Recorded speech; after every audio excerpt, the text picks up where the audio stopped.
The Cold War, a time of fear, a time of tension. Two superpowers, the United States and Russia, locked in a deadly embrace. But they never fought directly. Why? Nuclear weapons. These weapons of unimaginable destruction cast a long shadow. A shadow that dictates the terms of conflict even today.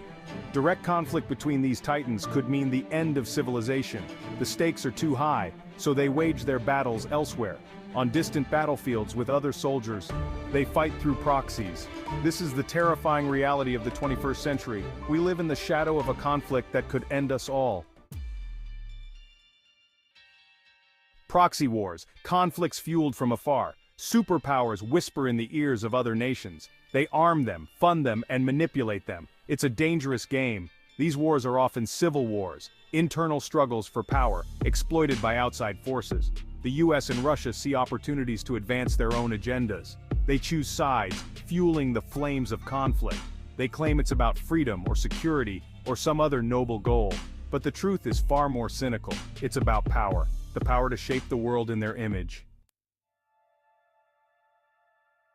Afghanistan, a landlocked country ravaged by war for decades. The Soviet Union invaded in 1979. The United States, eager to counter Soviet influence, armed the Afghan resistance. It was a proxy war. The Soviets retreated after a decade of brutal fighting. Afghanistan was left in ruins. But the conflict didn't end there.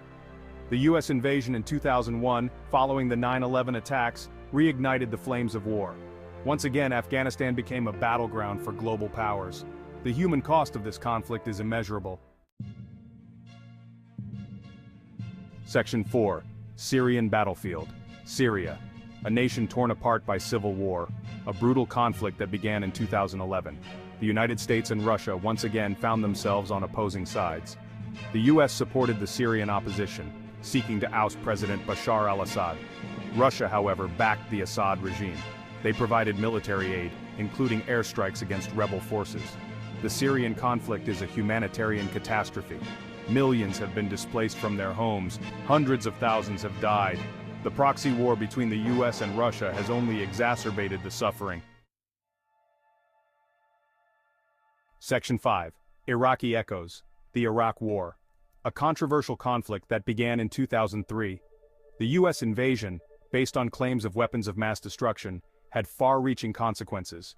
It destabilized the region and created a power vacuum that allowed groups like ISIS to thrive. While not a direct proxy war between the US and Russia, the conflict in Iraq highlights the dangers of great power competition.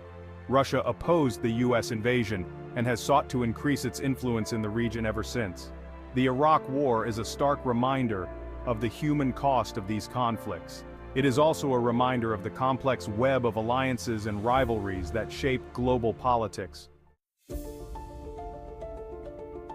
Section 6. Cold War Roots. The Cold War. A global standoff between the US and the Soviet Union. It lasted for decades, and it shaped the world we live in today. The rivalry was ideological, capitalism versus communism, democracy versus authoritarianism. It was also a nuclear standoff. Both sides amassed vast arsenals of nuclear weapons. The threat of mutually assured destruction hung over the world. This fear shaped their actions. Direct conflict was too risky, so they fought indirectly. They supported different sides in conflicts around the world: Korea, Vietnam, Afghanistan. These were proxy wars, a way to fight without fighting directly. Section 7. A World Remade. The Cold War is over, the Soviet Union is gone. But the legacy of that era lives on. The US and Russia still view each other with suspicion. They still compete for influence around the world. Proxy wars are still a tool of this competition. They are a way to achieve strategic goals without risking direct conflict. But these wars have devastating consequences. They destabilize regions, they create humanitarian crises, and they fuel terrorism. We must find a better way. The world is too interconnected, the stakes are too high. We cannot afford to let proxy wars continue. The future of humanity may depend